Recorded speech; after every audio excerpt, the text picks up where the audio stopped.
நேயர்களுக்கு வணக்கம். இன்னைக்கு நம்ம என்ன பார்க்க போறோம் அப்படின்னா, ஒரு தமிழ் ஆசிரியரோட இணைஞ்சிருக்கோம். அவர் நமக்கு தமிழ் சொல்லி தர போறாரு. அதாவது இந்த போஸ்டர்களெல்லாம் என்ன மிஸ்டேக் இருக்கு, எழுத்துப்பிழை இருக்குன்றதை நம்ம பார்த்து தெரிஞ்சுக்க போறோம். வாங்க போலாம். வணக்கம். வணக்கம்மா.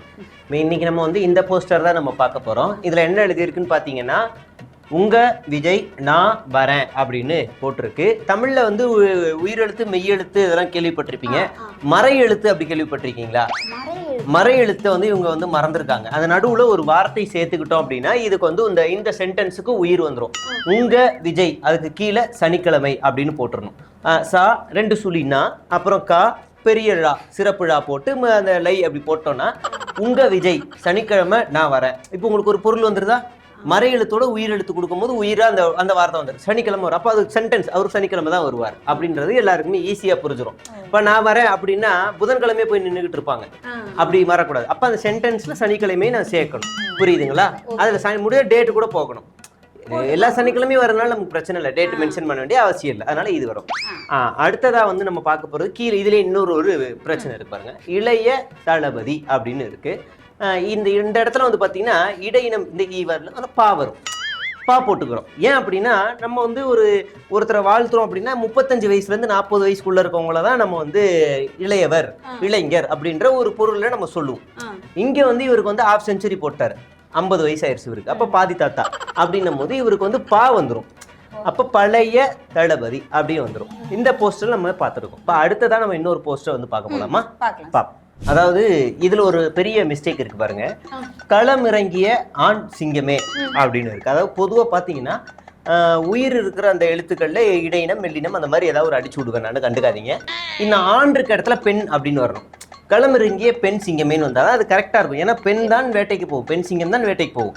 களமிறங்கி ஆண் சிங்கமேனா அது உட்காந்துக்கே இருக்கும். ஒரு இடத்துல மரத்தடியில எங்கேயாவது உட்காந்துக்கே இருக்கும். அப்போ பெண் சிங்கம் வேட்டையானதுக்கு அப்புறம் தான் இது போய் அதை பாதி போய் தின்னும், மிச்சம் வச்சது தின்னும். அதான் ஆண் சிங்கத்தோட ஒரு குணம். அதனால இந்த இடத்துல நம்ம ஆண் சிங்கம்னு போடுறது போல பெண் சிங்கம்னு போட்டா இந்த சென்டென்ஸுக்கு ஒரு உயிர் வரும். புரியுதுங்களா? பெண் சிங்கம் அப்படின்னு போடுறோம். இலக்கணம் தான் நம்மளோட இதுவே. அதுல இந்த போஸ்டர் ஓட்டுற தற்கூறிகளுக்கு இந்த மாதிரி ஆளுங்களுக்கு நம்ம இது மாதிரி சொல்லித்தர வேண்டியிருக்கு. எது அறிவு எது நான் அறிவு அப்படிங்கிறது தெரிய வேண்டியிருக்கு. இதுலயே பாருங்களேன், எழுச்சியின் ஞாயிறேன்னு வருது. அந்த ஞாயிறே வரக்கூடாது. இதுல குற்றியல் இகரம் அப்படி வருதுல, அதுல ஞாயிறேக்கு பதிலாக சனிக்கிழமையேன்னு வரணும். எழுச்சியின் சனிக்கிழமை கரெக்டா இருக்கா? நாளைக்கு வந்துருவாங்க சனிக்கிழமை, எழுச்சியின் சனிக்கிழமை. அவ்வளவுதான். அந்த வார்த்தை தான் நம்ம பொருத்தமான வார்த்தைகளை போட போறோம். அடுத்த போஸ்ட் போகுமா? இங்க பாருங்க, ஒரு மிகப்பெரிய ஸ்பெல்லிங் மிஸ்டேக். அதாவது எழுத்து பிழை இருக்கு. விதியை மாற்றுவோம்னு இருக்கு. இங்க விதியை இல்லம்மா. அதாவது வி சுழிச்சு விடணும். வீதியை மாற்றுவோம். ஏன்னா பர்மிஷன் அவ்வளவு சீக்கிரம் இஷ்டத்துக்கெல்லாம் கொடுக்க மாட்டாங்க. எங்கெங்க எந்தெந்த இடத்துல இருக்கோ அங்கதான் கொடுப்பாங்க. அப்ப அதனால வீதியை மாற்றுவோம் சொல்லிட்டு இந்த வழியா கடந்து வரவங்க பார்ப்போம், ஓ வீதியை மாத்திட்டாங்க, அப்ப நம்ம இந்த இடத்துல இல்ல அங்க போகணும் அப்படின்னு ஒரு அனௌன்ஸ்மெண்ட் போடாம கூட வச்சிடலாம். ஒரு ஆயிரம் கூட போட்டுக்கலாம். இப்படி போய் இப்படி வாங்க அப்படின்னா வீதியை மாற்றுவோம். இல்ல அப்படின்னா விதியை மாற்றுவோம், போய் தொலைங்கிற வேற கட்சிக்கு போறோம்னு மொத்தமா கிளம்பிடலாம். அப்ப அந்த ஒரு விஷயத்துல நம்ம பார்க்கணும். அதனால வீதியை அப்படின்னா விதின்னு போட்டு தொலைலாம். இந்த 2 வச்சுக்கிறோம். அடுத்ததாக ஒரு ஸ்பெல்லிங் மிஸ்டேக்கா நீங்க இதுல பாருங்களேன். நாமக்கல்லில் அனல் பறக்கும் தளபதியின் சுற்றுப்பயணம்னு போட்டிருக்கு. அந்த இடத்துல ஒரு பெரிய ஸ்பெல்லிங் மிஸ்டேக். நீங்க கண்டுபிடிங்க. உங்களுக்கு ஏதாவது ஸ்பெல்லிங் மிஸ்டேக் தெரியுதா உங்களுக்கு?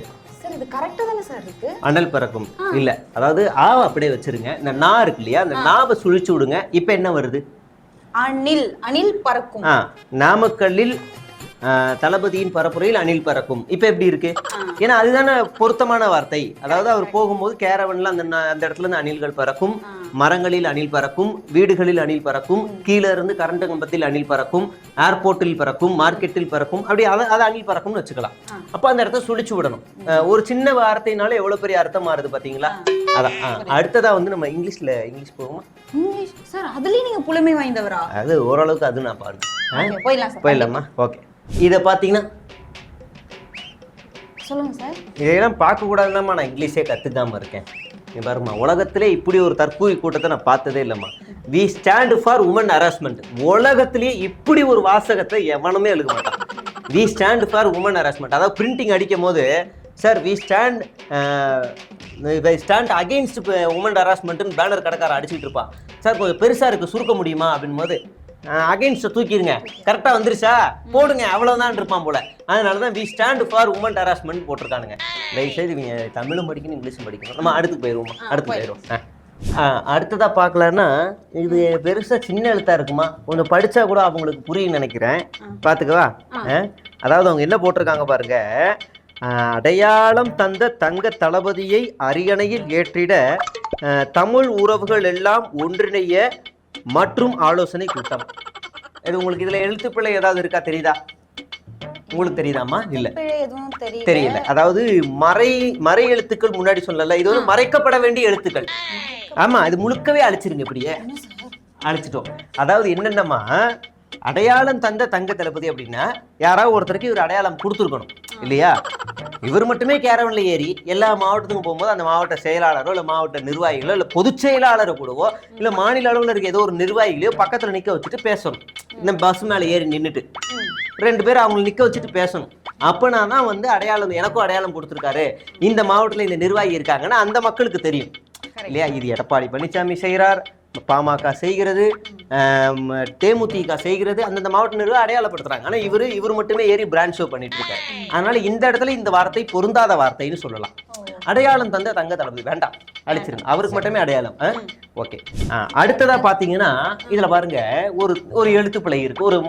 ஒரு வார்த்தையே விட்டுருக்காங்க. உங்களுக்கு தெரியுதா? ஏதாவது உங்களுக்கு தெரியுதா? இல்ல, நாளைய தீர்ப்பே அப்படிங்கிறது படம் ஏற்கனவே ரிலீஸ் ஆயிருச்சு. திரும்ப அதே வருதுன்னா ஒன்று ரீரிலீஸ்ன்னு அப்படின்னு போடணும். தியேட்டர் வாசலில் வைக்க வேண்டிய பேனர் இது. ரீரிலீஸ்ன்னு வைக்கணும், இல்லைன்னா பார்ட் 2 அப்படின்னு வைக்கணும், விரைவில் வைக்கணும். அந்த மாதிரி வச்சாதான் இந்த வார்த்தை பொருத்தமான ஒரு வார்த்தையாக இருக்கும். இந்த மாதிரி ஏகப்பட்ட வார்த்தைகள் பேனர்களில் இருக்கு. நம்ம தேவைப்பட்ட எல்லா கட்சிகளுக்குமே இதை வந்து கொண்டு போகலாம். நிச்சயமா நிச்சயமாம்மா. நன்றி தலைவரே. வணக்கம் தலைவரே. சொல்லுமா. என்ன தொகுதி யார் என்ன தொகுதி வேணும் தானே, அதான் தலைவர்கிட்ட அப்புறம் பேசிக்கலாம். என்ன லைலா, என்ன தொகுதி வேணும் உனக்கு? எழும்பூர் தொகுதி வேணும். எழும்பூர் வேணுமா? அந்த டாக்டர் எழுத்து போறியா?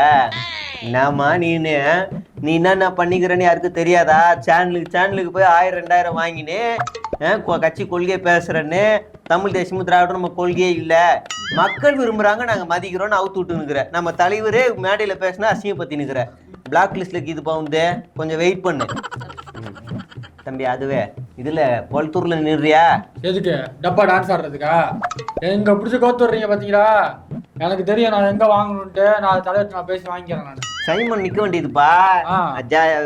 நீ போனா நல்லா இருக்கும். அவரே எங்க எஸ்கேப் ஆயிட்டாரு. இப்ப நான் மாட்டி சிக்குமா? வாங்க நான் பாத்துக்கிறேன். தலைவரா அதை விடுங்க தலைவரா. எனக்கு தேனி மாவட்டத்துல தேனி எல்லாம் கொடுக்க முடியாதுடா. அங்க ஏற்கனவே நம்ம ஜாதி ஒரு ஆள் பூச்சி ஜாதி ஆள் மாதிரி ஒத்துக்கிறாரு.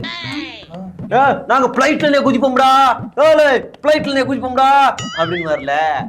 அவரு கீறாரு. அவரு அங்க பாத்து பாரு, அங்க உனக்கு வேணாம். நீ ஏதாவது முஸ்லீம் ஏரியாவா பாருமா, அங்க பார்த்து நின்னுக்கோ. நாகூர் பக்கம் அந்த மாதிரி கொடுத்தீங்கன்னா நல்லா இருக்கும்.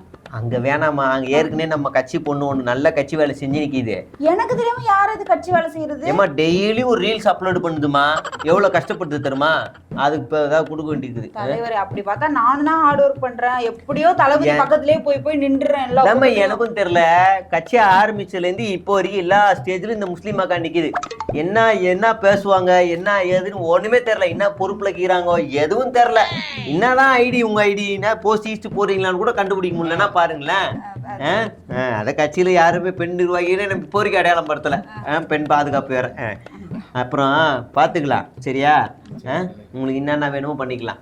சரி தலைவரே. போங்க.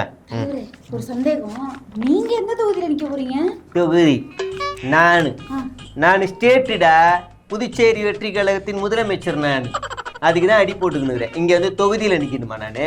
போங்க அன்சைட் போங்க. அப்படியே அப்ப கூட தொகுதியில நின்று எம்எல்ஏவா ஜெயிச்சாதானே வர முடியும். அது நான் பாத்துக்கிறேன் போங்க. அங்கெல்லாம் தெருவுக்கே எம்எல்ஏ ஆயிடலாம் போங்க.